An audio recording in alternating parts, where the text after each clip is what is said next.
Baik, terima kasih. Bismillahirrahmanirrahim. Assalamualaikum warahmatullahi wabarakatuh. Waalaikumsalam warahmatullahi Waalaikumsalam wabarakatuh. warahmatullahi Warahmatullahi wabarakatuh. wabarakatuh. Terima kasih untuk teman-teman yang sudah bergabung. Terima kasih juga kepada Bu Yufi di sela-sela weekend ya sudah mau sharing ke kami di jurusan Teknologi Informasi.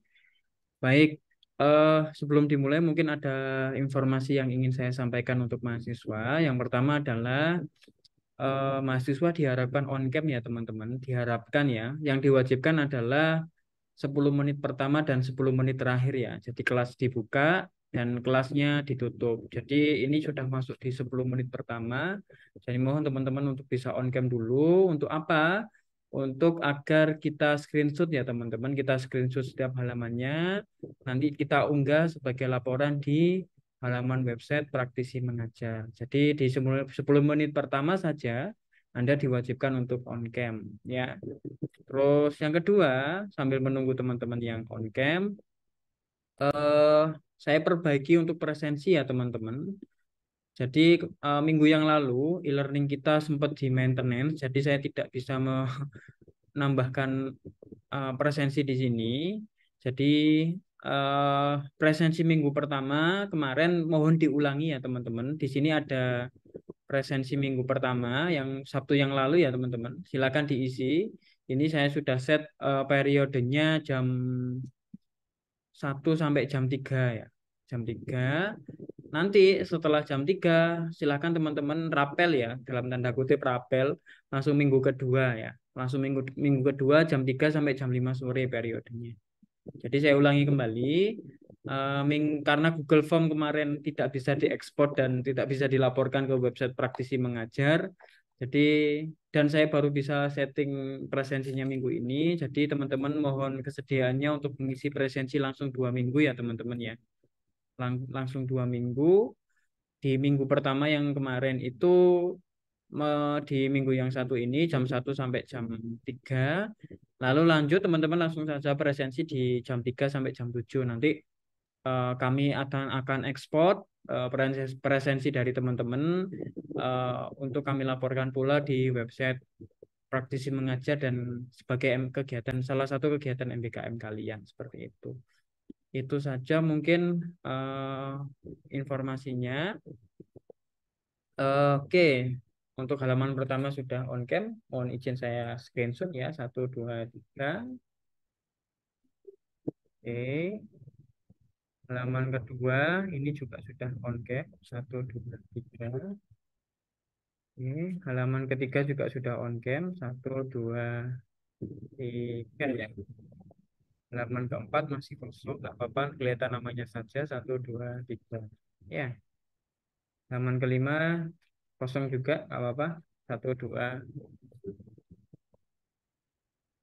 Oke, sudah saya record, sudah saya screenshot. Jangan lupa presensi ya teman-teman. Untuk hari ini kita akan belajar apa Bu Yufi? Yap. Mohon izin untuk siang hari ini mungkin kita sama-sama akan belajar terkait assurance pada kelas security target dan juga development. Seperti itu. Oke, baik. Sepertinya materinya menarik. Baik, kepada Bu Yufi kami persilahkan untuk menyampaikan materi. Siap. Terima kasih Bapak Anggat atas kesempatan yang diberikan. Assalamualaikum warahmatullahi wabarakatuh. Waalaikumsalam warahmatullahi wabarakatuh. Selamat siang semua. Di sini perkenankan saya untuk share screen.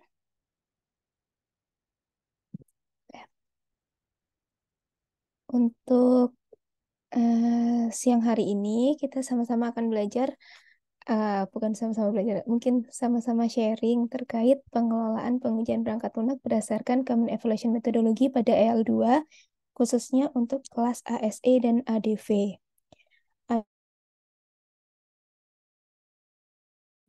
Akan saya sampaikan yaitu terkait ruang lingkup evaluasi pada EL2, lalu kriteria pengujian dan penentuan hasil pengujian, assurance security target, dan assurance development. Nah, di sini ada sebenarnya hanya hanya pengantar saja mungkin ya, Untuk model umum evaluasi, sebenarnya evaluasi itu bertujuan untuk apa sih? Untuk memastikan beberapa hal, yaitu kecukupan tindakan penanggulangan dengan menganalisis pada dokumen security target, lalu juga memastikan ketepatan TOE dengan cara memeriksa keamanan fisik pada development environment, lalu memeriksa berbagai representasi desain TOE, serta spesifikasi pengujian TOE.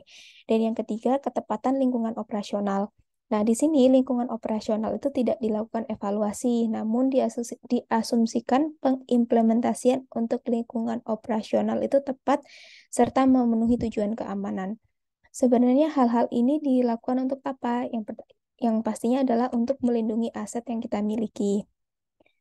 Nah, di sini saya akan menampilkan ruang lingkup untuk evaluasi pada L2. Kemarin kita sempat belajar ada 7 tingkatan L1 sampai dengan L7, di mana L1 itu L yang paling rendah dan kurang memperhatikan keamanan, L2 itu tingkatan paling rendah hingga sedang, dan sampai L7 itu untuk yang memiliki risiko tinggi, seperti itu. Nah, pada ruang lingkup L2 ini ada 6 assurance class, yaitu kelas ASE, ADV, AGD, ALC, ATE, dan AVA. Di setiap kelas ini ada dokumen-dokumen yang perlu dievaluasi. Yang pertama, untuk di kelas ASE sendiri, ASE itu singkatan dari Assurance Security Target, adalah Security Target Documentation. Nah, Security Target Documentation ini pada pertemuan kemarin kita sama-sama belajar bahwa itu merupakan salah satu persyaratan untuk melakukan evaluasi. Nah, selanjutnya ada kelas di Assurance Development. Inputan dokumennya merupakan dokumentasi desain dan arsitektur. Lalu di kelas selanjutnya adalah guidance dokumen, dan dengan inputan dokumen yang dievaluasi adalah guidance documentation. Lalu di assurance class berikutnya yaitu life cycle. Inputan dokumennya berupa documentation life cycle, dan di kelas ATE atau testing assurance ini inputan dokumennya berupa testing documentation. Nah, untuk kelas AVA ini cenderung tidak ada dokumen yang kita cek, tapi nanti jika developer memberikan hasil vulnerability penilaian kerentanannya dia, itu kita bisa gunakan sebagai inputan. Namun itu tidak menjadi kewajiban, tidak menjadi persyaratan untuk mengajukan evaluasi. Nah, di setiap assurance class ini terdapat assurance komponen yang nanti akan kita uji. Nah, berdasarkan L2, berdasarkan tabel yang kemarin, matriks yang kemarin, itu sudah dikelompokkan bahwa untuk di kelas assurance class, dan itu ada 7 assurance komponen, yaitu ASEINT yang menjelaskan tentang ST Introduction, CCL Conformance Claim, ECD itu Extended Component Definition, OBJ Security Objective, SPD Security Problem Definition, REQ Derived Security Requirement, dan TSS TOI Summary Specification. Begitu juga dengan kelas ADV-nya, ada 3 komponen, ADV ARC1 terkait Security Architecture Description, FSP2 Security Enforcing Functional Specification, dan ADV TDS1 terkait dengan Basic Design. Untuk pertemuan-pertemuan berikutnya, kita insya Allah akan sama-sama sharing terkait guidance documentation, life cycle, testing, dan vulnerability assessment. Namun untuk pertemuan pada hari ini, kita akan sama-sama sharing terkait 2 asuran kelas ini, yaitu ASE dan ADV. Nah, di sini untuk pengujian dan kriteria pengujian dan penentuan hasil pengujian, kemarin saya menyebutkan ada 2 dokumen, yaitu dokumen CC dan juga dokumen Common Evaluation Methodology. Nah, di dokumen CC itu cenderung penyebutannya adalah ada assurance class, assurance component, evaluator action element, developer action element, dan content presentation of evidence element. Sedangkan di Common Evaluation Methodology sebenarnya isinya hampir sama, hanya saja untuk penyebutannya untuk yang assurance class itu penyebutannya adalah activity, lalu untuk assurance component itu sub activity, evaluator action element itu sub action, dan developer action element serta presentation of evidence element itu didetailkan dalam work unit. Nah, nanti pada saat kita melakukan pengujian berdasarkan CEM, kita akan melakukan pengujian untuk setiap work unit yang ada di setiap assurance class atau di setiap activity ini. Nah, di sini pada saat kita melakukan evaluasi itu ada tingkatan upaya evaluasi yang berbeda di setiap work unit. Jadi setiap work unit itu ada pernyataan evaluator shall check atau evaluator shall assignment. Nah, untuk yang cek ini kita tidak perlu hasil keputusan jika persyaratannya cek itu kita hanya cukup perbandingan sederhana saja, misalkan memeriksa apa ada atau tidak dan sesuai atau tidak.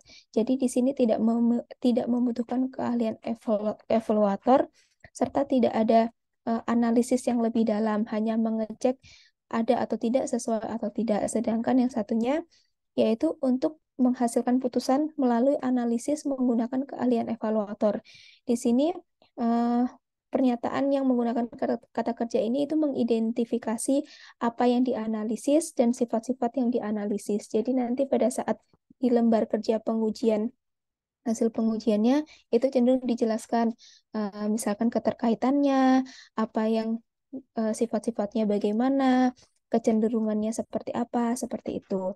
Nah, untuk keputusan evaluasi pada setiap work unit ini hanya ada 3, yaitu pass, fail, atau inkonklusif. Jadi tidak ada opsi untuk yang lainnya, hanya pass, fail, atau inkonklusif seperti itu. Nah, di sini tadi strukturnya adalah kita ada work unit itu biasanya ada di dalam evaluator action element. Maaf. Yang mana setiap assurance component itu terdapat beberapa evaluator action element. Nah, jika kita melakukan pengujian pada work unit A atau evaluator action element A, itu fail. Terus yang kedua, inkonklusif. Dan yang ketiga adalah pass, misalkan seperti itu. Nah, maka hasil pengujian pada assurance component tersebut adalah fail, walaupun ada yang pass, tapi semuanya dianggap fail pada komponen yang sama, seperti itu. Terus, maka hasil akhir dari evaluasi untuk assurance class-nya apa? Assurance class-nya adalah fail, walaupun ada salah satu evaluator action element yang hasilnya adalah pass. Nah, berikut adalah sedikit contohnya. Misalkan kita melakukan pengujian pada kelas ASE, terutama di ASE INT 1. Nah, di sini kita ada 11 work unit. Di setiap work unit misalkan di komponen 1C dengan work unit 1 strip 1 pas. Maka hasilnya adalah pas untuk komponen ini. Namun berbeda jika di sini ada ASE INT 1 strip 3 pas, terus dan ASE INT 1 strip 4 fail.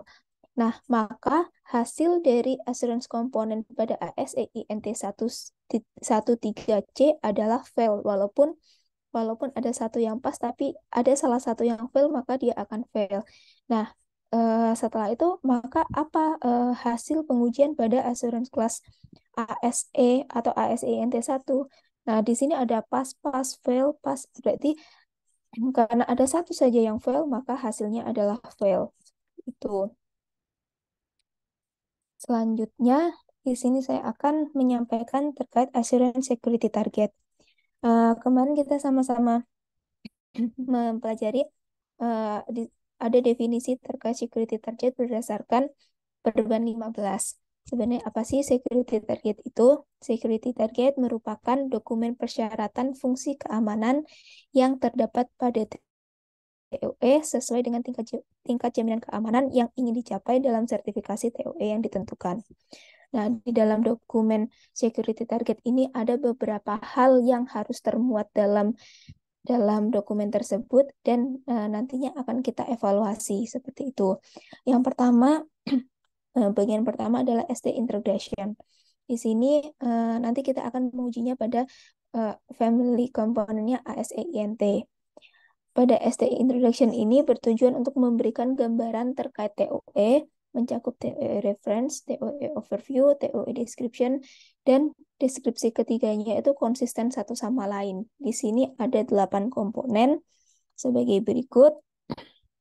Yang pertama untuk ASEINT 11C, ST Introduction harus berisi ST Reference, TOE Overview, dan TOE Description.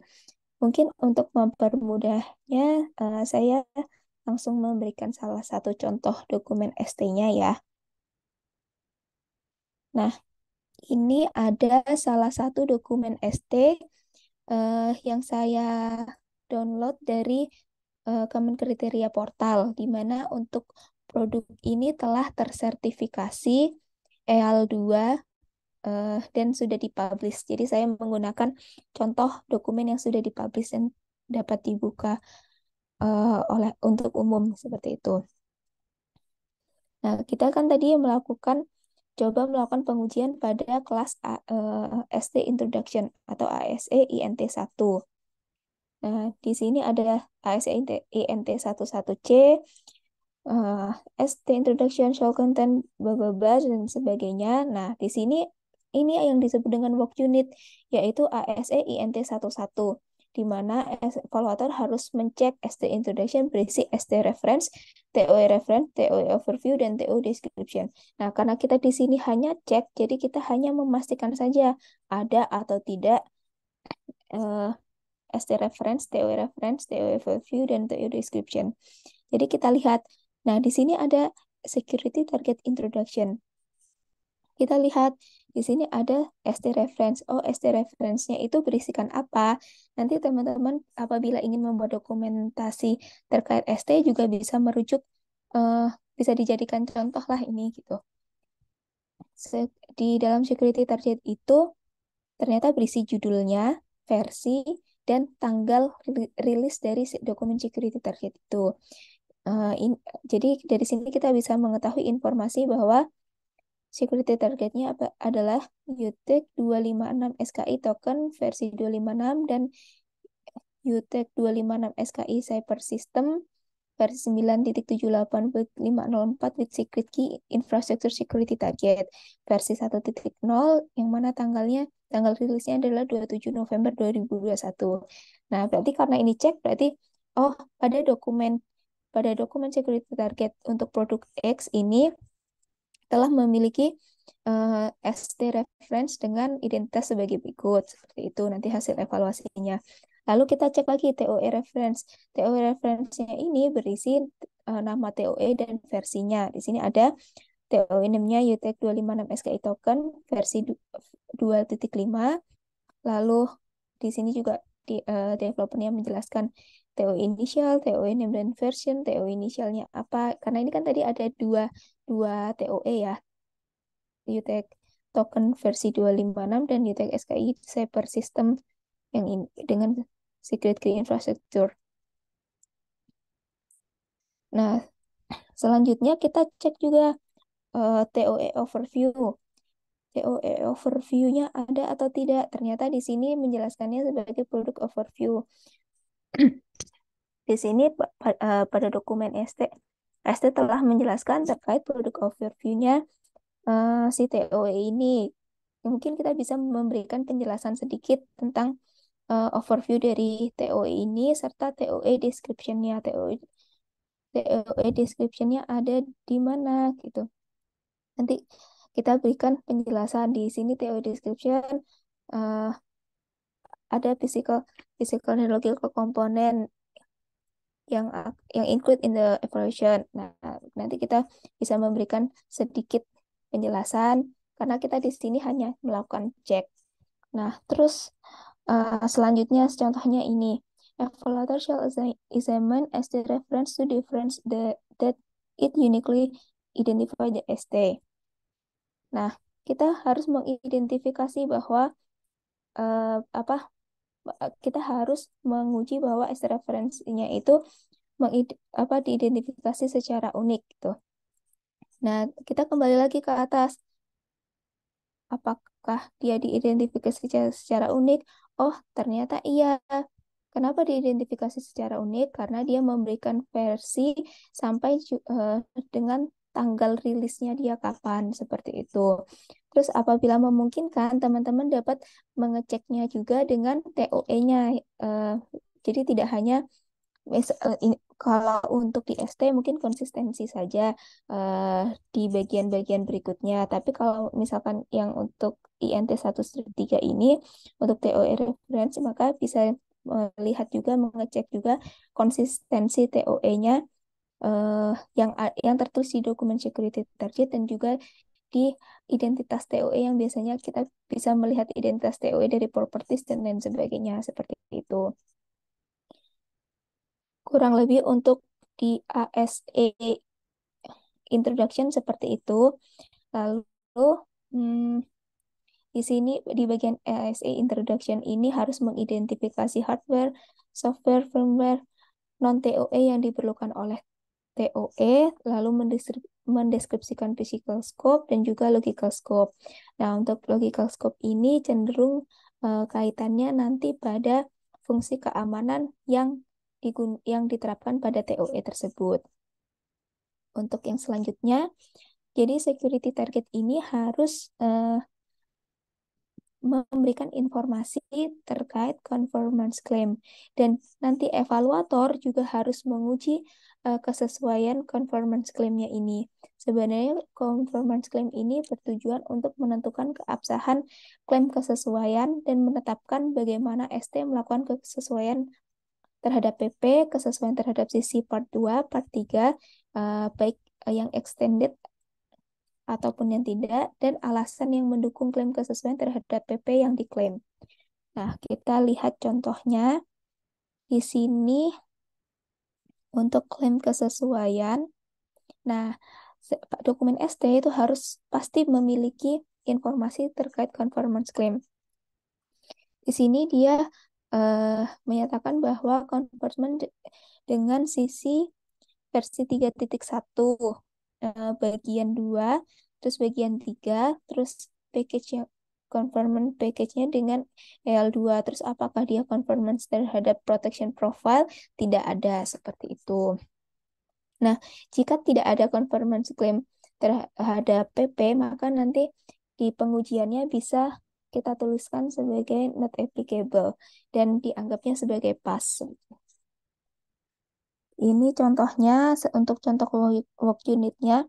Evaluator shall check that conformance claim contain a CC conformance claim that identify the version of CC to which the ST and TOE claim conformance. Nah, di sini kita mengecek, lalu nanti kita akan menjawab setiap pertanyaan persyaratan dari work unit ini. Kita tentukan jika sesuai pas, jika tidak sesuai maka fail seperti itu. Nah, apabila di sini yang CCL 16 conformance claim dengan PP, kalau misalkan tidak ada maka dianggap itu terpenuhi atau dianggap lulus, dianggap pas. Lalu selanjutnya dokumen ST itu harus berisi security problem definition. Nanti kita akan melakukan pengujian SPD. Sebenarnya kelas ini bertujuan untuk mendefinisikan masalah keamanan yang harus ditangani oleh TOE dan lingkungan operasional TOE. Pada bagian ini, dokumen ST itu akan menjelaskan ancaman dan keterkaitan dengan threat agent, aset, dan tindakan yang merugikan, serta menjelaskan kebijakan keamanan organisasi, menjelaskan asumsi pada lingkungan operasional. Dan pada security problem definition ini setidaknya terdapat satu kebijakan keamanan organisasi atau ancaman.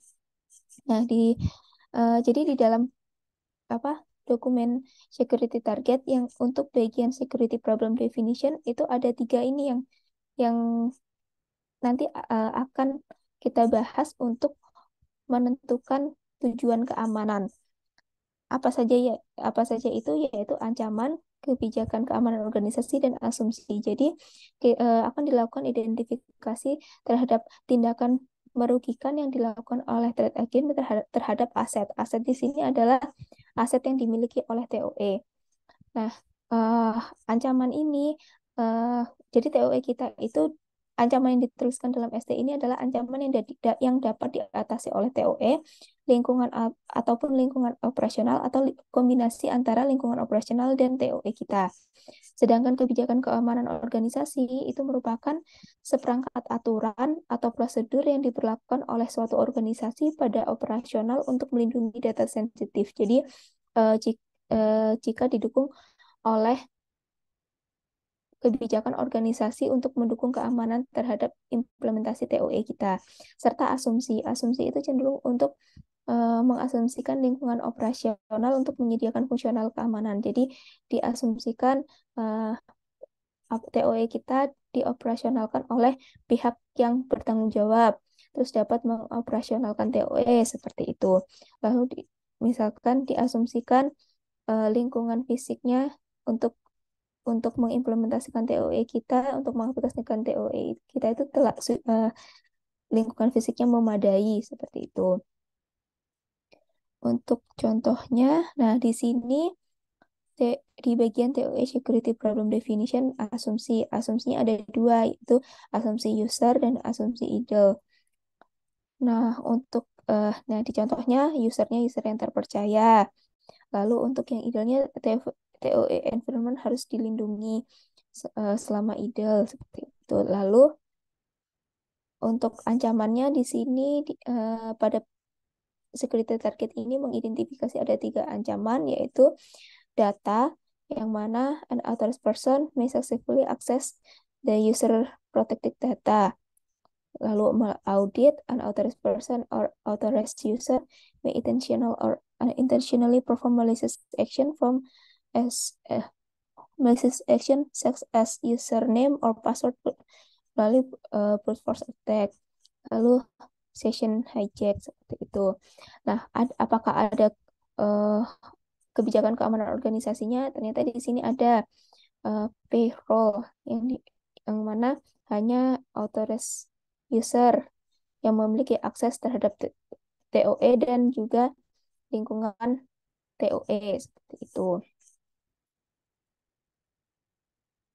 Nah, untuk yang selanjutnya adalah security objective. Jadi dokumen ST ini harus memiliki security objective.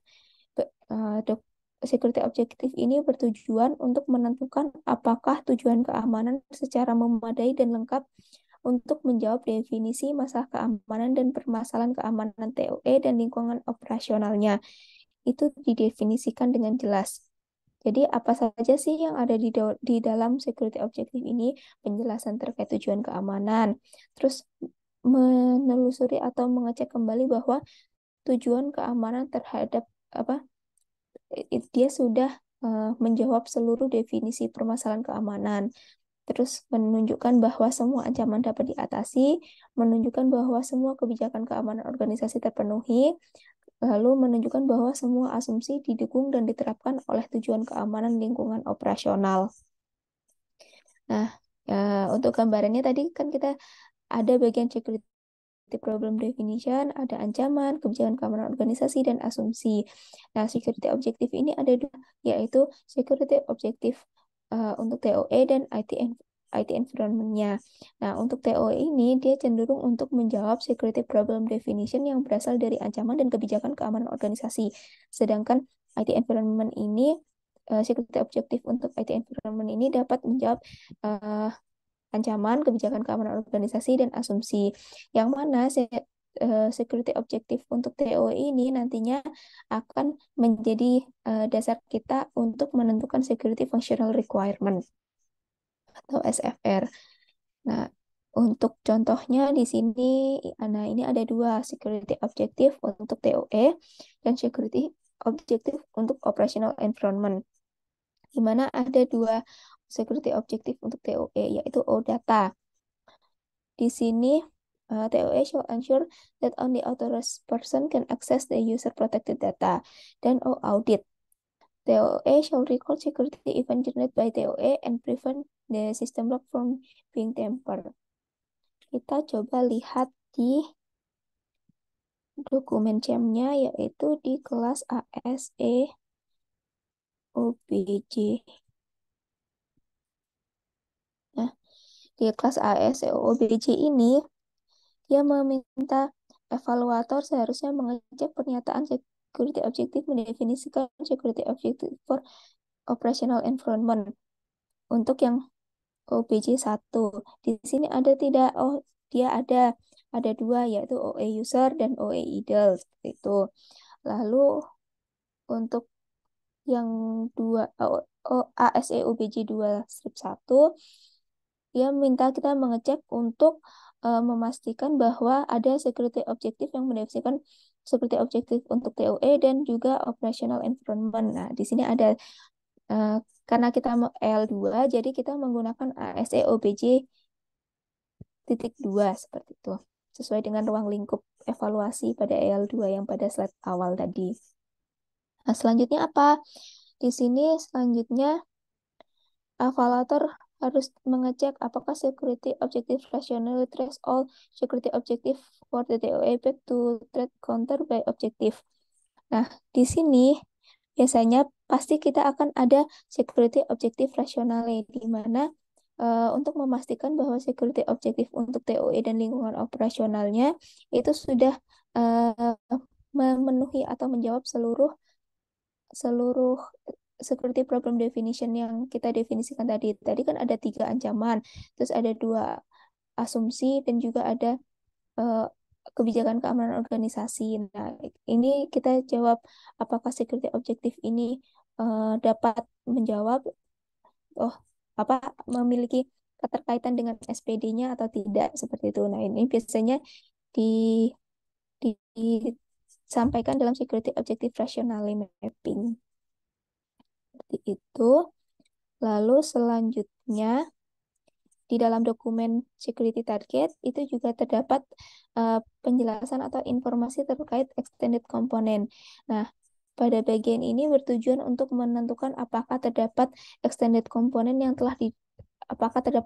component telah didefinisikan dengan jelas dan tidak ambigu, dan apakah komponen tersebut memang benar-benar tidak terpenuhi jika menggunakan sisi part 2 dan part T. Nah, untuk sisi bagian 2 ini kan terkait dengan SFR. Untuk bagian 3 ini terkait dengan SAR. Jadi kita akan mengecek itu.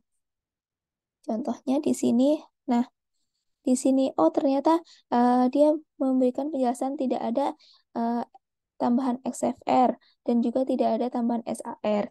Nah, jika seperti ini, maka untuk pengujian pada kelas SFA, SE, ECD itu kita anggap sebagai pas karena dia not applicable, seperti itu.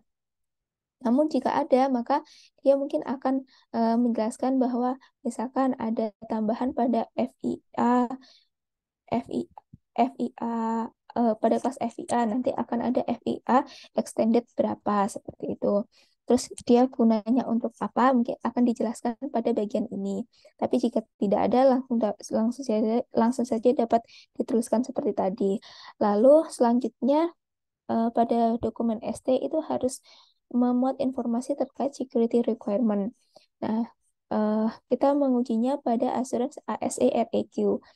Hal ini bertujuan untuk menentukan apakah SFR dan SAR yang kita gunakan itu jelas, tidak ambigu, dan terdefinisi dengan baik, dan apakah konsisten dan memenuhi tujuan keamanan TOE. Jadi setelah kita menentukan tujuan keamanan, maka kita akan menentukan SFR yang akan kita gunakan. Nah, tujuan keamanan untuk TOE inilah yang akan kita gunakan untuk menurunkan SFR. Sedangkan untuk tujuan keamanan dari lingkungan operasional itu kita tidak menurunkan karena kita asumsikan diasumsikan sudah terpenuhi dari asumsi pada security problem definition. Nah, di sini ada beberapa operasional yang nantinya akan digunakan dalam penulisan SFR. Operasi-operasi itu dari assignment, selection, refinement, dan iteration. Nah, ini contoh-contoh penulisannya. Jadi, apabila ada assignment, maka dituliskan dengan bold, tegak apabila selection bold dengan italic, terus refinement apabila ada tambahan kita tambahkan dengan huruf tebal, tapi kalau misalkan menurut kita itu tidak sesuai maka di di coret saja seperti itu. Lalu kalau untuk iterationnya nanti bisa ditulis seperti ini atau misalkan FCS COP 1A, FCS COP 1B sebagai tanda bahwa sebelumnya sudah ada namun kita gunakan kembali seperti itu. Nah, di sini berdasarkan security objektifnya tadi, dokumen SD ini mengidentifikasi beberapa SFR yang dapat yang dapat memenuhi tujuan keamanan untuk TOE, di antaranya yaitu kelas FDP pada family ACC1, lalu FDP ACF1 yang terkait dengan subset access control, security attribute based access control seperti itu. Lalu kelas FIA terkait identification and authentication, kelas FCS terkait kriptografi, dan kelas FAU. Nah, sebenarnya kalau kita lihat dari penjelasan security objective untuk TOE-nya, ini kan memastikan bahwa hanya person yang authorized yang dapat mengakses user protected data dan si TOE dapat mengenerate serta merecord setiap event yang ada yang dilakukan pada TOE tersebut. Maka di sini memang SFR yang berkaitan adalah itu untuk yang tadi yang pertama ada FIA, terus untuk memastikannya dengan memanfaatkan kriptografi. Nah, terus untuk auditnya tadi juga di sini ada fungsi keamanan security audit. Itu. Nah, ini ada ini selanjutnya berisi penjelasannya untuk teman-teman nanti bisa melihat pada sisi part 2 untuk SFR-SFR-nya ini. Dia ada hierarki, dependensi, lalu persyaratannya seperti apa. Nanti dapat merujuk pada dokumen tersebut. Lalu selanjutnya ada TOE Summary Specification. Nah, kita nanti akan melakukan pengujian pada kelas ASE TSS. Sebenarnya di bagian ini bertujuan untuk menentukan apakah spesifikasi ringkasan TOE mencukup seluruh SFR dan apakah spesifikasi ringkasan TOE konsisten dengan deskripsi narasi TOE lainnya. Di sini jadi di bagian akhir itu pasti akan ada seperti rangkuman dari keseluruhannya.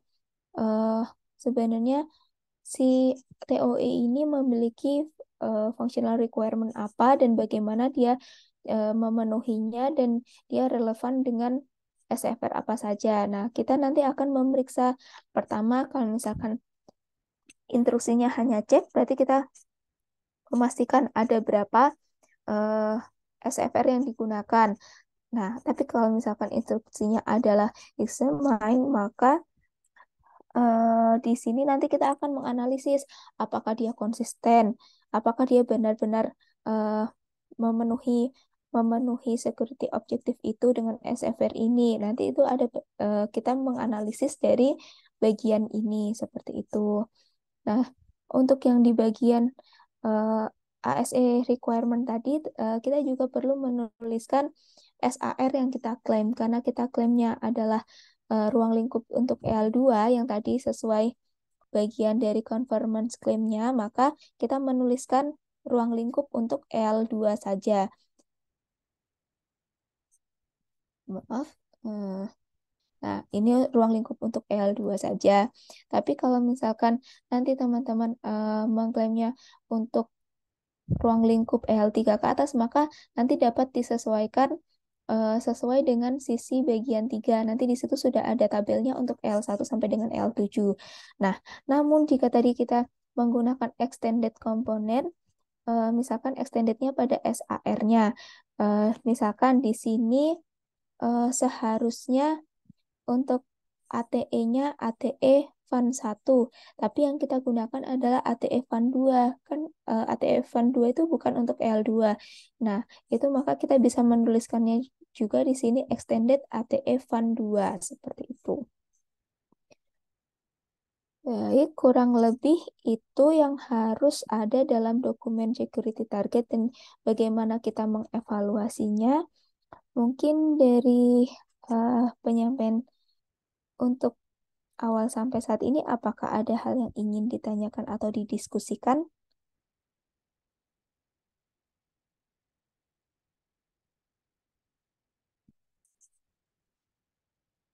Jika belum ada, maka kita akan melanjutkan pada kelas yang selanjutnya, yaitu Assurance Development. Nah, untuk kelas Assurance Development ini, inputannya adalah dokumen desain dan arsitektur, yaitu dokumentasi spesifikasi fungsional yang menjelaskan interface TOE dan deskripsi desain TOE.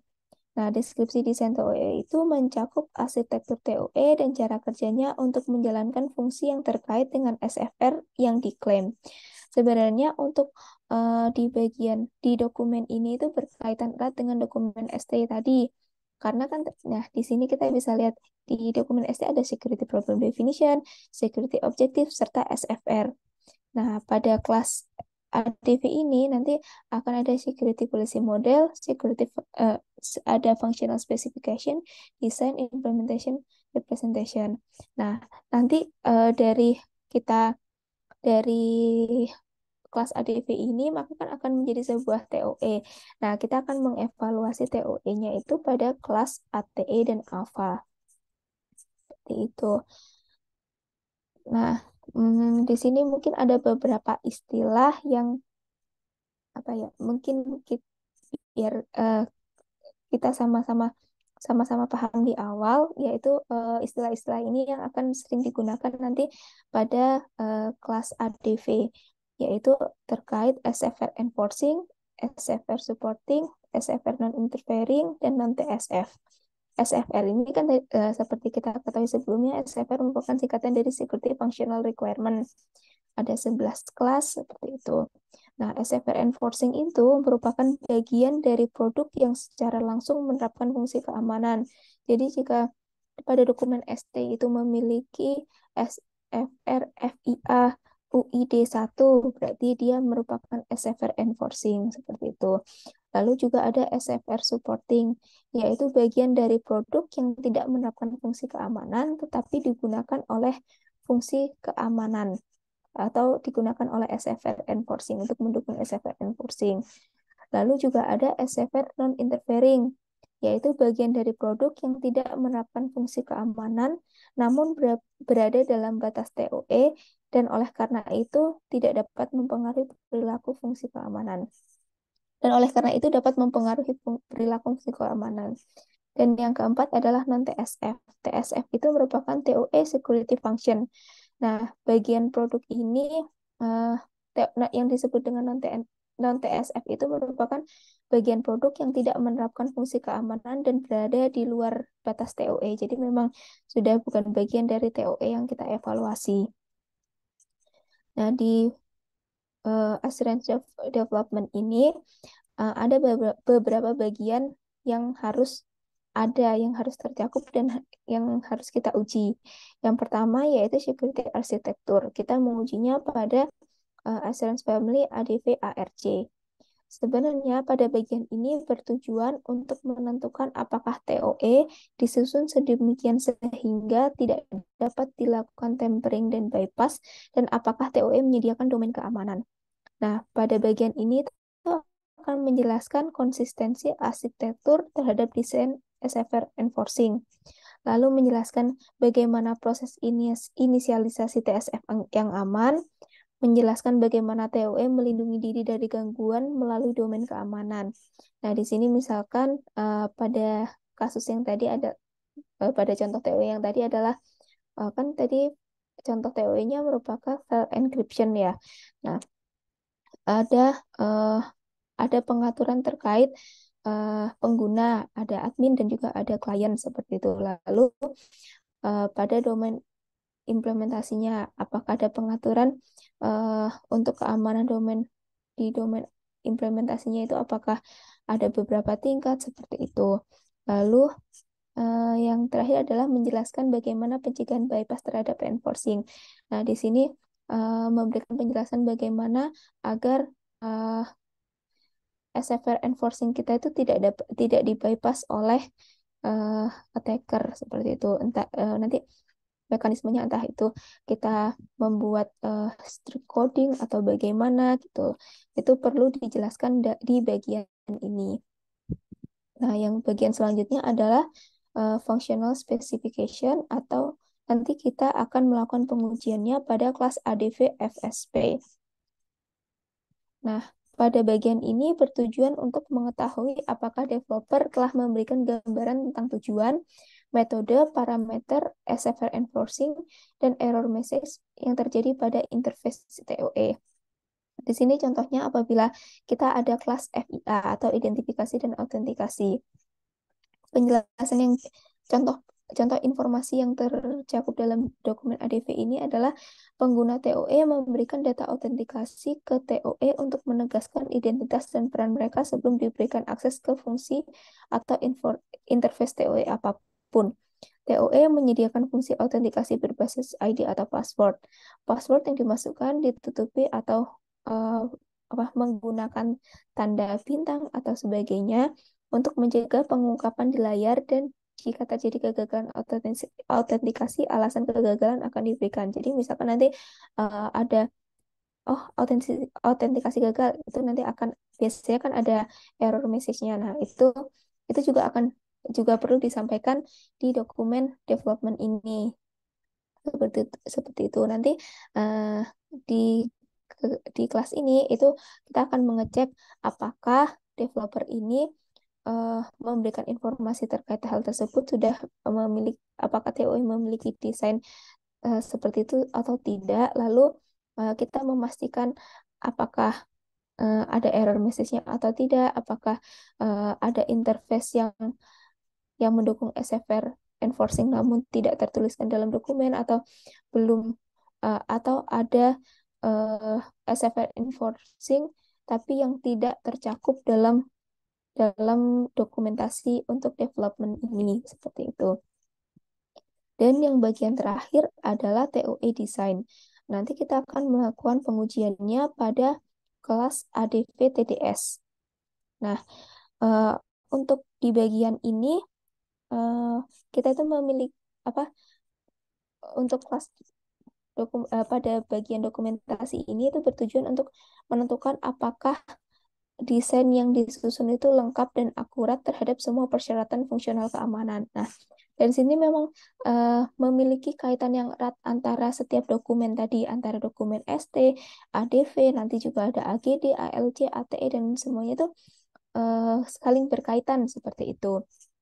Nah, pada bagian ini, dokumen TOE design itu harus menggambarkan struktur TOE dalam hal subsistem, mengidentifikasi semua subsistem TOE, memberikan ringkasan perilaku setiap subsistem, baik itu terhadap SFR enforcing, terus jika ada mungkin SFR supporting ataupun SFR non-interfering, lalu memberikan deskripsi interaksi antara subsistem TOE, lalu dilakukan pemetaan bahwa semua perilaku interface telah dijelaskan dalam desain TOE, seperti itu.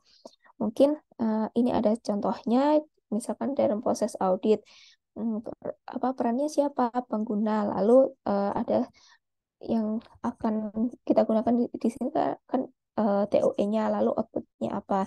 Misalkan kita melakukan input berupa username password.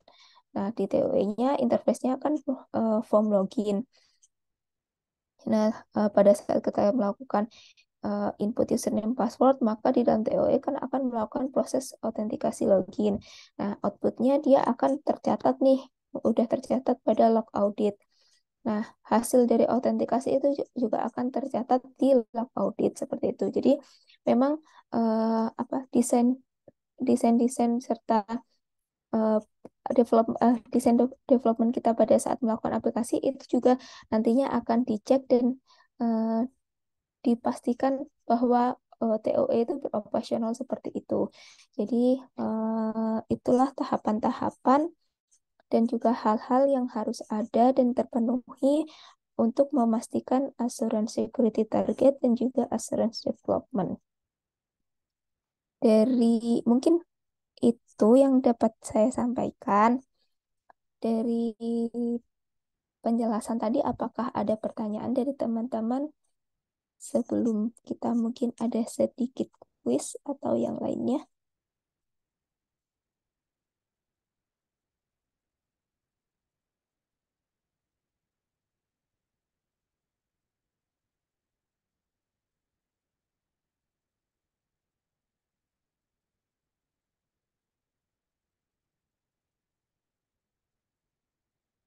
Oke, ada.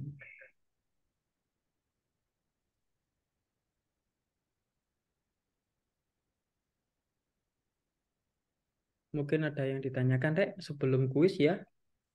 Silahkan. Atau kalau boleh menjawab pertanyaan dari yang lalu, Bu. Minggu yang lalu Oh sepertinya ya, masih siap. ada pertanyaan. Bentar, saya login dulu di Slido ya.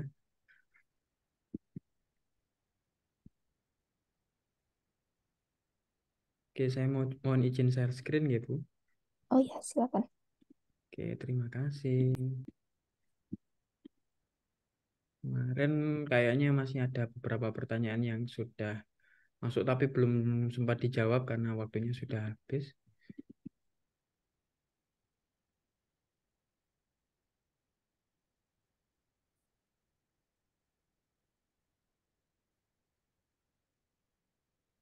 Nah, ini mungkin Anonymous, mohon izin bertanya, ini terkait dengan BSSN ya. Ini saya memantiknya karena BSSN, Bu, memiliki wewenang untuk menguji produk perangkat lunak milik negara yang bersifat rahasia atau non publikasi, tapi bersifat penting untuk masyarakat.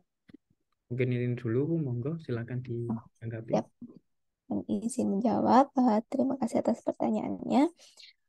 Sebenarnya apabila produk tersebut, karena kan saat ini itu bersifatnya uh, voluntary ya, bukan mandatory.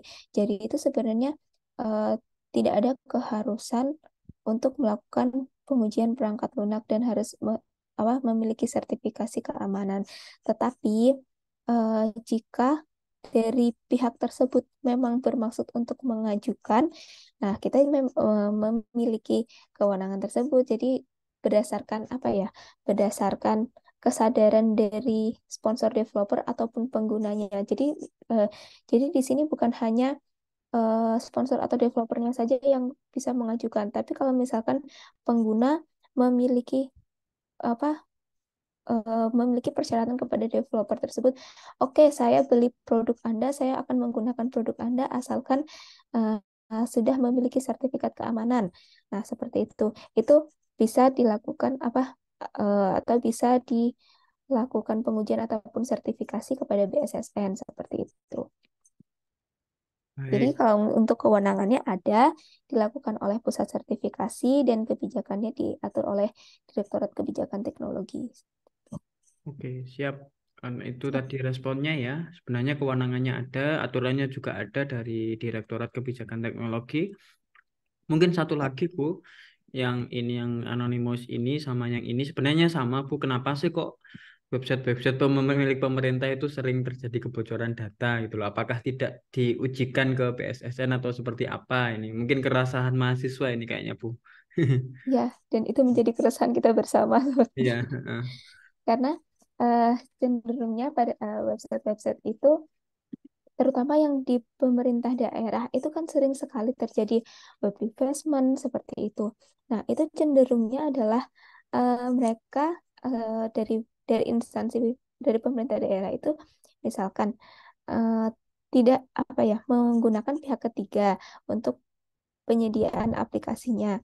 Lalu dari pihak ketiga itu tidak memiliki eh, seperti dokumentasi ataupun ataupun apa ya evidence-evidence lainnya dan tidak dilakukan pemeliharaan secara berkala. Jadi pada saat sudah membuat aplikasi, setelah serah terima ya sudah sampai di situ saja, tapi tidak ada pemeliharaan. Padahal kan eh, kita perlu ya melakukan pemeliharaan. Misalkan bisa jadi sebuah apa API yang kita gunakan ternyata ada kerentanannya, terus aplikasi-aplikasi yang menjadi sistem informasi itu sudah memiliki kerentanan, terlalu usang atau sebagainya, sudah ada celah-celahnya, sudah harus diperbarui, tapi itu tidak diperbarui. Jadi ya sudah, jadi itu menjadi yang sebuah produk yang digunakan saja tapi tidak ada perawatan, akhirnya rusak, akhirnya ada kerentanan, baik itu dari dalam ataupun dari luar. Misalkan dari dalamnya itu mungkin ya memang karena usang dan rusak, usang dan sudah ada celah kerawanannya, terus ada attacker yang bermaksud, wah ada celah nih bisa dimanfaatkan nih. Nah seperti itu. Terus eh, dan mungkin bisa jadi tidak dilakukan manajemen risiko ataupun penetration testing terhadap aplikasinya itu, ya pada saat aplikasi jadi ya udah langsung digunakan, tidak ada penilaian kerentanan terlebih dahulu, terus dicoba dicoba melakukan VAPT, tidak seperti itu. Jadi memang banyak kejadian yang seperti itu dari instansi-instansi yang ada di Indonesia. Karena untuk persyaratan sertifikasi sendiri itu kan memang bukan bersifat mandatori, karena memang bersifat voluntary, dan kesadaran kesadaran dari pemilik aplikasi atau pengelola aplikasi itu pun juga kurang. Jadi akhirnya ya sudah, aplikasi hanya digunakan saja, tidak ada pemeliharaan apapun seperti itu. Baik, terima kasih Bu Yufi Siap. atas responnya. Itu Rek sarannya, ketika Anda nanti lulus, ketika Anda duduk di pemerintahan, jangan asal produk aplikasinya itu jadi ya. Mungkin Anda harus menganggarkan dari sisi keamanan dan maintenance-nya juga biar gak gampang dibobol ya. Kalau dari sisi swasta, kalau Anda menjadi vendor, Anda juga bisa mengajukan bagian maintenance dan pengujian keamanannya juga. Walaupun kebijakannya saat ini belum mandatori ya Bu ya, tapi Anda sudah Ya, siap. bersiap bersiap untuk mengamankan data yang Anda kelola ya, seperti itu. Oke, ini ada Bu satu, alhamdulillah sudah masuk ke saya direct message dari Yohanes Krishna, golongan B. Saya ingin bertanya, untuk pengujian yang apakah yang diuji hanyalah keamanan data, bug, fitur pada aplikasi, apakah ada pengujian yang lebih detail pada aplikasi yang akan dipublish? Kak, saya Oh, cek di everyone aja wis. ya. Oke, saya ingin Tidak. bertanya, apakah ada Ya. yang diuji hanyalah pada keamanan, bug, fitur pada aplikasi? Apakah ada pengujian yang lebih detail pada aplikasi yang akan dipublish, Bu? Mbak Sin, terima kasih atas pertanyaannya. Jadi eh, kar- kita kan mengujinya berdasarkan eh, common kriteria. Nah, di sini untuk pengujian di common kriteria tadi itu ada kelas yang namanya vulnerability assessment.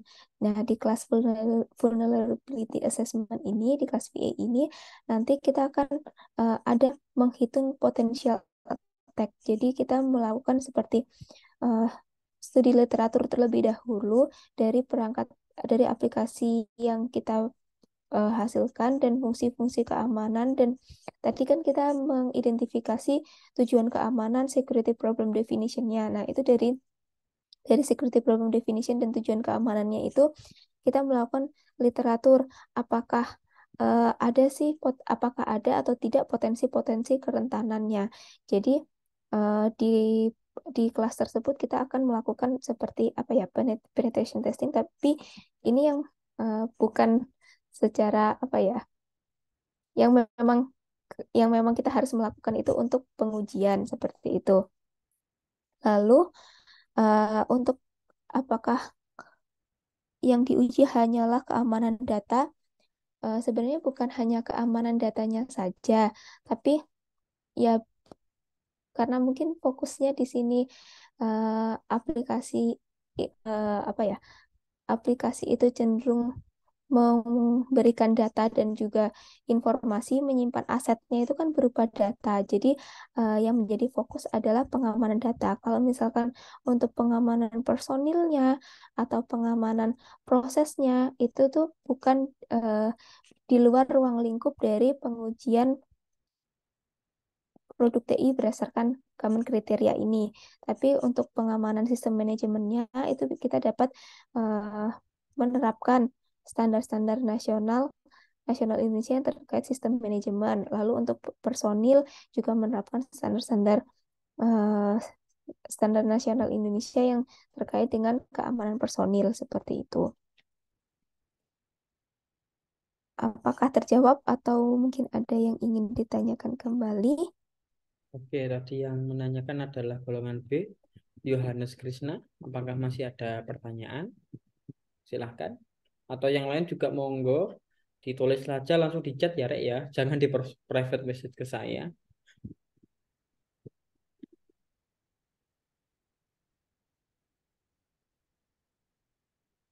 Saudara Yohanes Krishna, apakah sudah terjawab? Ada pertanyaan lagi? Oke, sambil menunggu Saudara Yohanes Krishna. Oh, sudah terjawab. Yang lain silahkan. Siap. Terima kasih.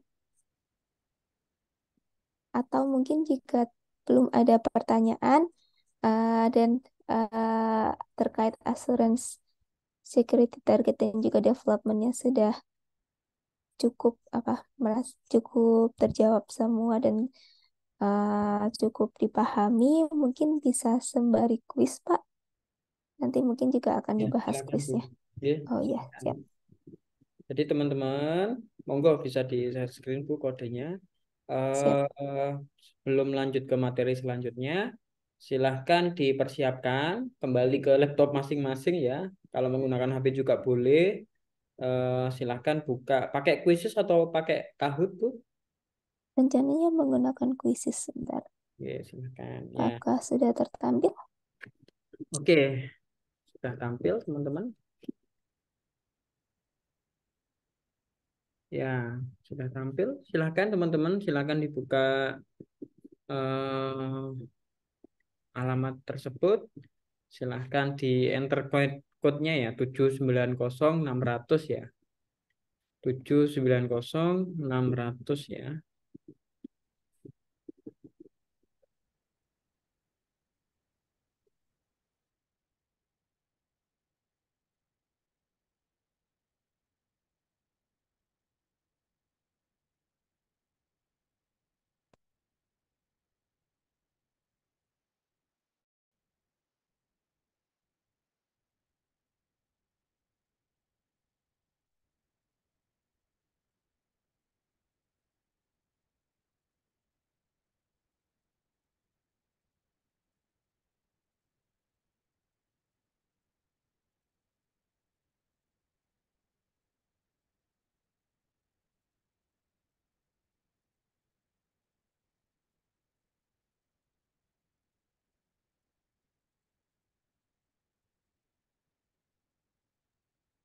Oke, ini seharusnya ada suaranya ya Bu, bisa di share juga sekalian. Oh ya.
Tidak salah, kita ada 122 partisipan. Di sini sudah ada 90 yang tergabung, 91.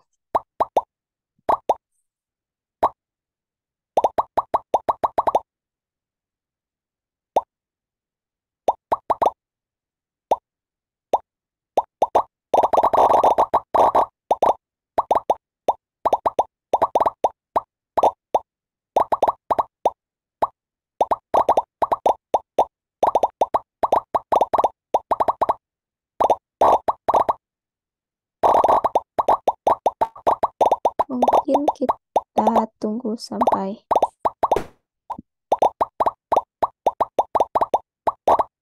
1 menit lagi mungkin ya.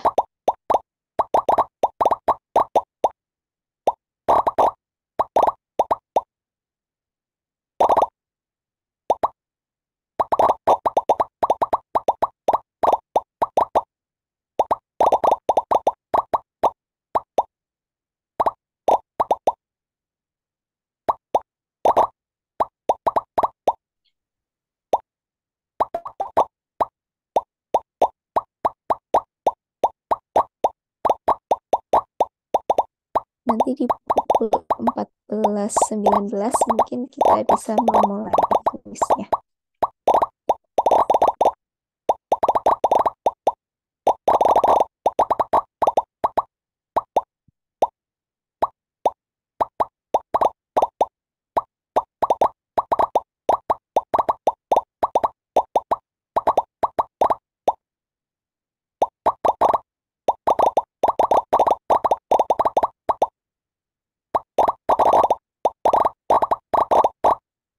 Ya, sudah menunjukkan 14.19, jadi mohon berkenan kepada teman-teman semua untuk kita memulai kuisnya.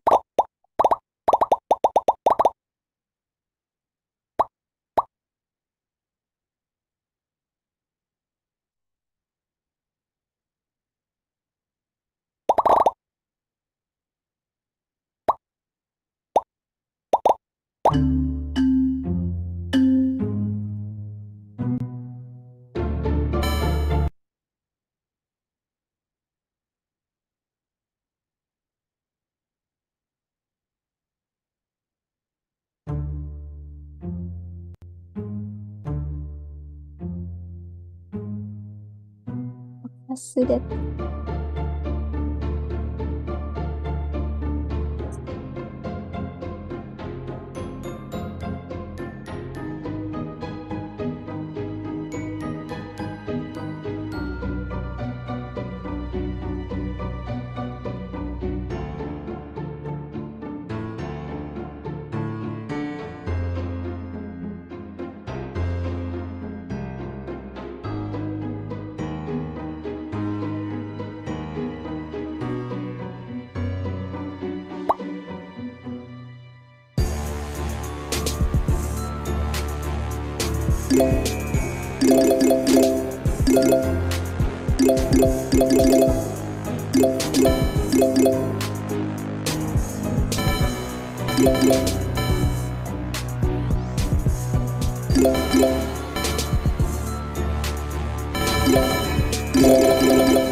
Izin teman-teman, mungkin nanti kuisnya kita bisa akhiri di pukul 14.26 ya. Jadi mungkin ada 1 menit terakhir untuk menyelesaikan kuisnya.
Ya, untuk kuis sudah berakhir dan kita sudah mendapatkan juara pertama, kedua, dan ketiga, yaitu atas Fahmi Fahreza.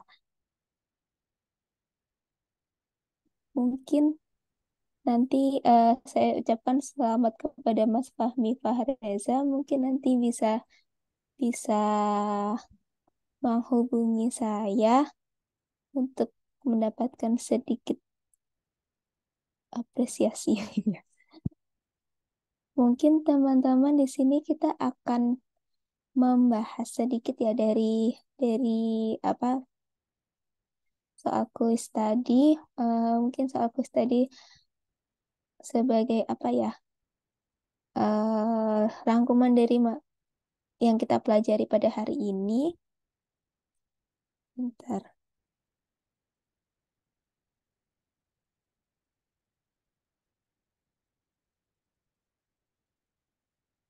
kita coba melakukan review.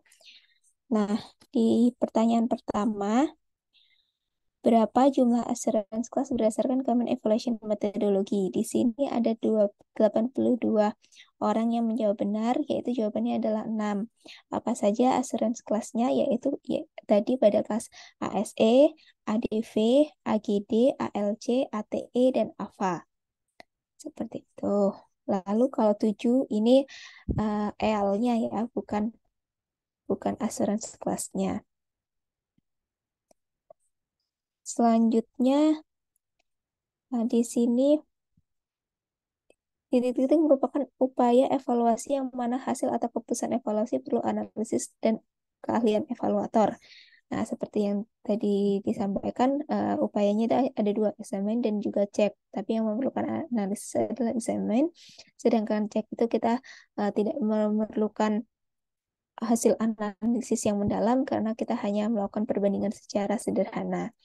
Lalu untuk inklusif dan pas ini hasil akhir dari kegiatan evaluasi kita. Seperti itu. Di sini ada 52 penjawab yang benar. Lalu di pertanyaan ketiga, jika dalam hasil pengujian pada work unit ASE INT 1/3 dan ASE INT 1/4 sebagai berikut, yaitu di mana ASE INT-nya 1/3 pas, 1/4-nya fail, maka hasil assurance komponennya adalah, nah karena di sini ada pas dan fail, berarti hasil assurance komponennya adalah yang fail. Seperti itu. Di sini ada 67 penjawab yang sudah benar, dan ini sebagian besar sudah benar. Lalu selanjutnya pada dokumen ST Assurance Family berikut yang bertujuan untuk menentukan keabsahan klaim kesesuaian dokumen ST adalah, nah di sini ada 55 penjawab yang sudah benar, yaitu pada bagian conformance claim. Untuk bagian security objektif tadi itu untuk bagian yang menjelaskan tujuan keamanan TOE dan lingkungan operasional TOE. Security problem definition itu menjelaskan tentang ancaman, kebijakan keamanan organisasi, dan juga asumsi. Lalu extended component itu menjelaskan tentang ada tidaknya komponen tambahan, baik itu SFR atau SAR. Jadi jawabannya ada di conformance claim. Selanjutnya, untuk definisi permasalahan keamanan mencakup 3 hal berikut, yaitu, nah di sini sudah ada 72 penjawab yang benar, meliputi asumsi, ancaman, kebijakan keamanan organisasi. Nah, lingkungan operasional ini bukan termasuk, apalagi SFR ini dijelaskannya pada ASE REQ atau requirement. Nah, tujuan keamanan ini merupakan security objektif. SFR ini bagian dari security requirement. Jadi yang tercakup dalam security problem definition tadi ada 3 ini.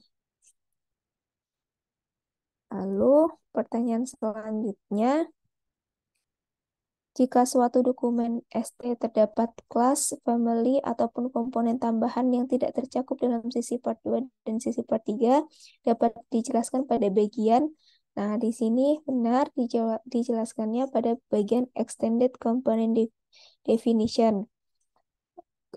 Untuk security requirement ini menjelaskan tentang SFR, SAR, security problem definition pertanyaan sebelumnya, conformance claim-nya, klaim kesesuaian terhadap PP tertentu. Lalu selanjutnya, bagian dari produk yang secara langsung menerapkan fungsi keamanan disebut sebagai, nah di sini 64 penjawab sudah benar, yaitu SFR enforcing. Nanti SF ini karena kan di luar TOE, jadi tidak mungkin. Supporting itu mendukung SFR enforcing, dan interfering itu ada fungsi tersebut tidak memiliki pengaruh pada SFR enforcing. Jadi yang menerapkan fungsi keamanan adalah SFR enforcing. Nah, selanjutnya pertanyaan ke-8, gambaran tentang tujuan, metode, parameter SFR enforcing, dan error message yang terjadi pada interface TOE dicantumkan pada assurance family. Jawabannya di sini ada 37. Nah, ini banyak yang hampir imbang antara TOE summary specification dan functional specification. Nah, untuk gambaran tentang tujuan ini itu kan dijelaskannya dalam dokumen development. Nah, dijelaskannya pada functional specification, sedangkan TOE summary specification itu tidak ada penjelasan terkait error message yang ada di interface TOE, serta parameter-parameternya apa, itu tidak dijelaskan, hanya SFR-nya saja. Untuk TOE arsitektur tadi jenuh bukan ya, TOE desain juga tidak. Desain itu menggambarkan subsistemnya, arsitektur itu memastikan yang tadi bahwa memiliki security domain dan juga tidak bisa di-bypass, seperti itu. Lalu pertanyaan ke-9, nah ini sebagian besar benar karena memang kelihatan ya, seperangkat aturan atau prosedur pasti cenderung ke arah kebijakan. Seperangkat aturan atau prosedur yang diberlakukan oleh suatu organisasi pada operasional untuk melindungi data sensitif disebut sebagai kebijakan keamanan organisasi. Security target itu bukan, karena penjelasan secara umum terkait TOE-nya apa, desain arsitektur juga bukan, testing dokumen juga bukan. Lalu pertanyaan terakhir, manakah pernyataan di bawah ini yang salah? Ya, benar. Yang salah adalah terdapat 6 tingkatan EL, karena harusnya EL itu ada 7, sedangkan assurance class-nya benar ada 6. Nah, di sini security target berisi SFR dan klaim kesesuaian terhadap PP itu benar. Desain dan arsitektur documentation untuk assurance development itu benar. Seperti itu. Apakah ada yang ingin ditanyakan kembali?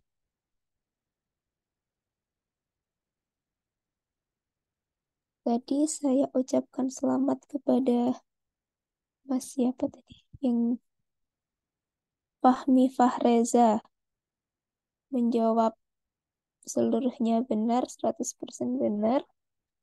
Di sini ada 3 iPhone Max 16, Hafid dan Mas Hafid Wahyudi. Tapi mungkin untuk pertemuan pertama ini satu pemenang dulu ya. Mungkin pertemuan berikutnya. Oke, selamat Mas Fahmi Fareza ya. Hadiahnya bukan iPhone Max 16 ya, Bu, ya? Iya, bukan. Mohon maaf. Mohon maaf ini belum. Hadiahnya bukan iPhone Max 16 ternyata. Itu Oke. peringkat keduanya. Hmm.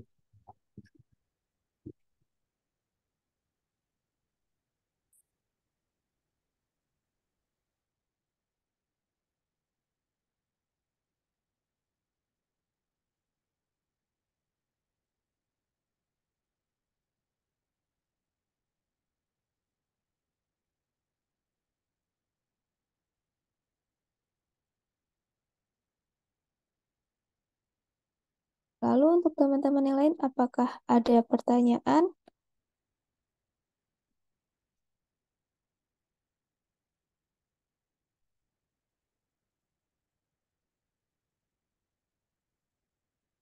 Ya, nanti silakan Mas Fahmi Fareza. Mana orangnya ini? Halo, Fahmi Fareza. Fahmi Fareza. Loh, mana orangnya? Saiful Rashid, raise hand. Silahkan, Mas. Oh,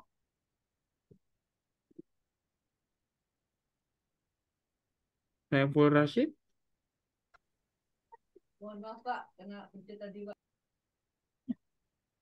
ya.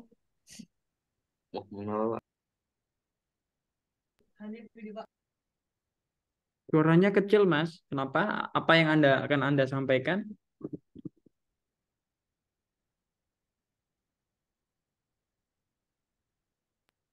Halo, Fahmi. Kepencet, Pak. Oh, kepencet. Fahmi Fareza ada?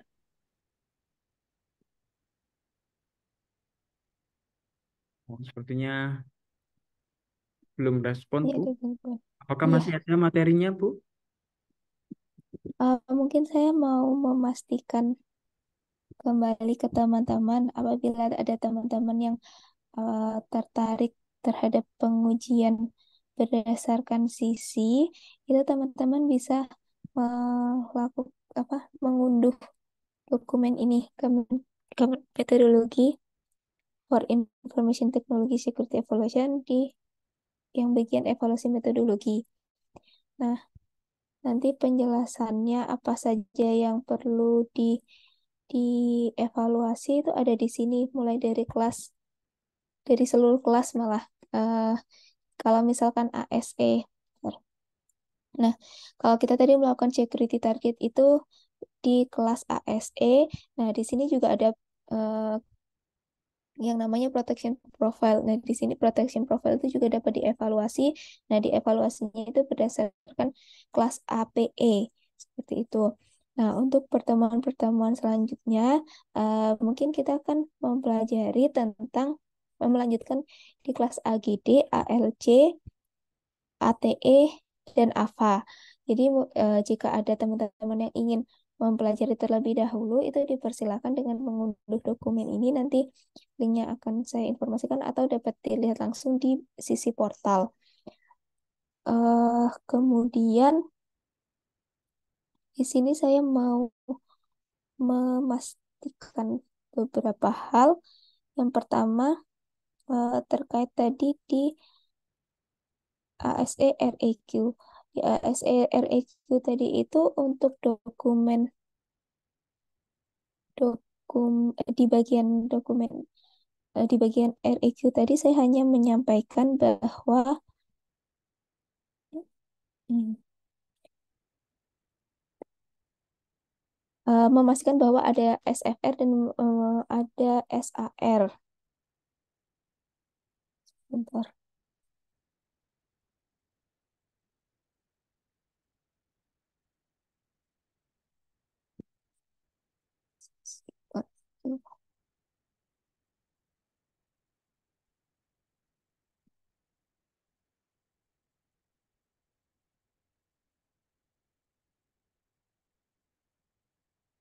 Nah, untuk penjelasan terkait SFR itu kan ada di bagian 2.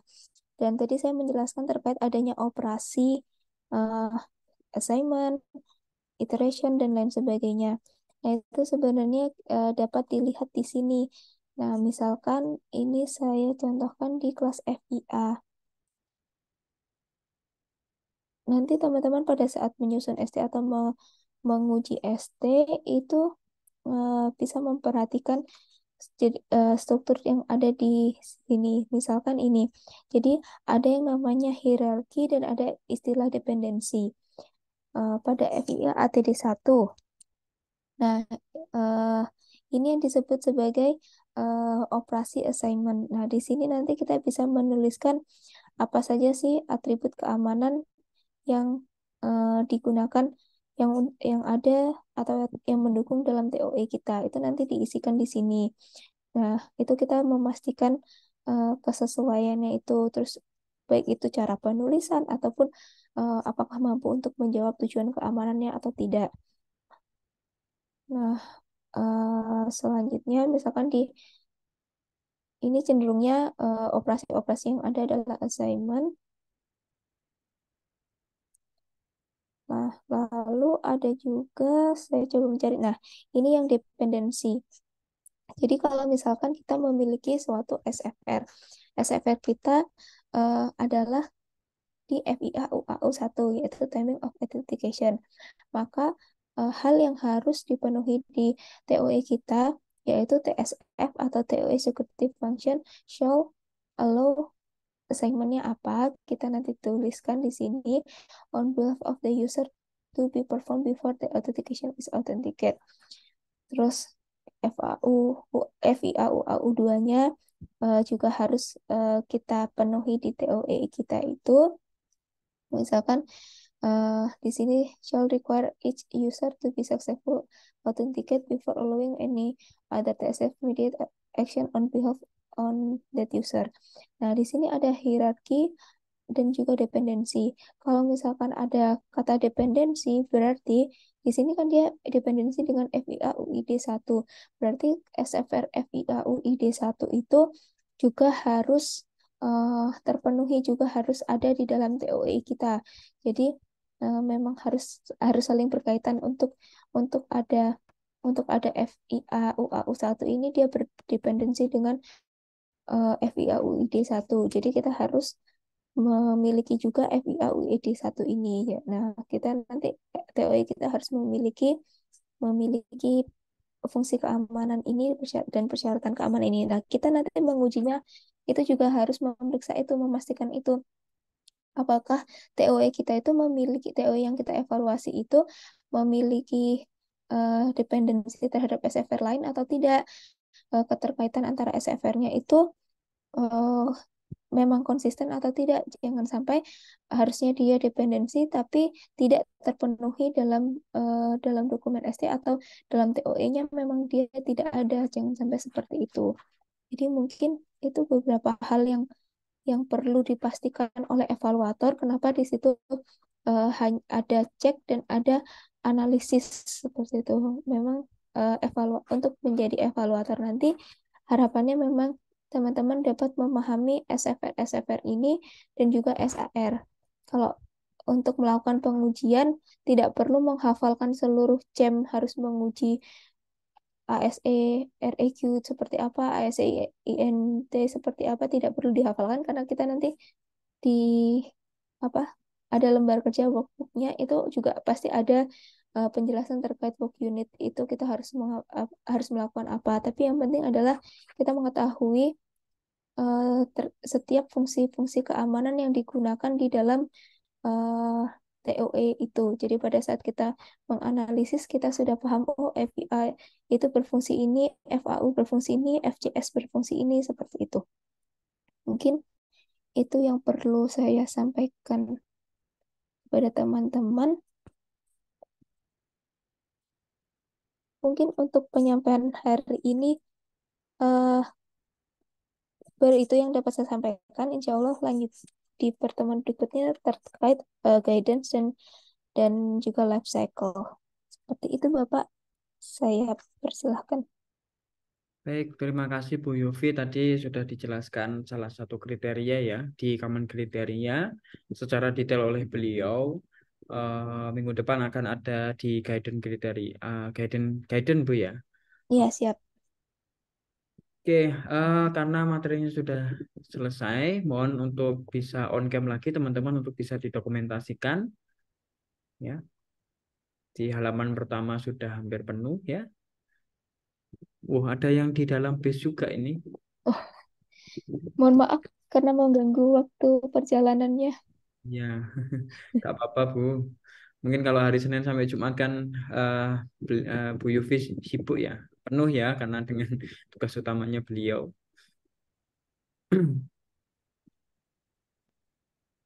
Oke, Mas Fuad juga sama ini sebelahnya sama dengan saya ini kipas angin juga di sebelahnya. Ya memang cuacanya akhir-akhir ini panas ya Rek ya. Ini Farhan juga dengan temennya itu belakang nggak diajak foto sekalian. Ya, oh ya sudah 2 orang ya. Oke, halaman ke-4 masih proses. Ada yang sedang di luar, sedang di lahan nih. Sedang berjemur, Mas Rahmatullah. Buat sumur, Pak. Oh ya, sedang berjemur kayaknya. Oke, halaman ke-5 nggak apa-apa sudah. Halaman ke-5 ke-6 sudah kosong. Tinggal namanya doang. Oke, saya screenshot untuk halaman pertama. 1, 2, 3. Halaman kedua, 1, 2, 3. Halaman ketiga, 1, 2, 3. Halaman ke-4, 1, 2, 3. Halaman ke-5 sudah kosong. Saya screenshot namanya doang. Halaman ke-6 terakhir sudah kosong. Oke, alhamdulillah ada 130 mahasiswa ya. Oke. Masih sholat. Oh iya, memang asar ya, sudah asar di daerah Jember. Oh iya, Oke, baik, maaf. terima kasih atas kehadirannya teman-teman di kuliah praktisi mengajar. Ini kuliah ini menggantikan untuk sesi yang kedua ya, Rek. Jadi kan kalian kuliah sebenarnya jadwalnya 2 kali. 1 kali diberikan untuk di praktisi mengajar, 1 kali diampu oleh dosennya ya. Sekaligus memberikan informasi, insya Allah minggu ke-9, 10, 11 saya akan mengampu di WKPL ya. Nanti selanjutnya akan di Pak Muni. Insya Allah minggu depan ketemu dengan saya ya untuk tatap muka di kampus. Eh, Mungkin kita setelah UTS ya, setelah UTS saya tidak akan memberikan materi dulu. Saya akan coba ngecek progresnya aplikasi kalian satu persatu. Kalau kalian mau diskusi bimbingan juga boleh. Jadi minggu depan mungkin akan saya sediakan, saya share nanti jadwalnya di grup WhatsApp. Saya akan masuk di hari apa, agendanya tidak ada materi yang baru. Saya akan lebih memantau progres kalian nyampe mana dan kendalanya kira-kira sampai di mana seperti itu. Sampai ketemu minggu depan. Selamat berakhir pekan. Kami ucapkan terima kasih Bu Yufi atas waktunya, atas ilmunya, atas sharingnya. Insya Allah kita ketemu lagi di minggu depan di jam dan waktu yang sama.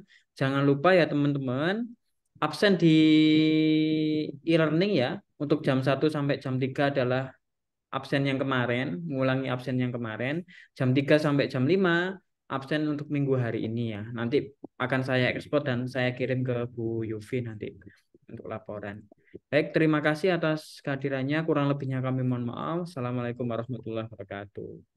Waalaikumsalam warahmatullahi Waalaikumsalam warahmatullahi wabarakatuh. Waalaikumsalam warahmatullahi Waalaikumsalam wabarakatuh. warahmatullahi wabarakatuh.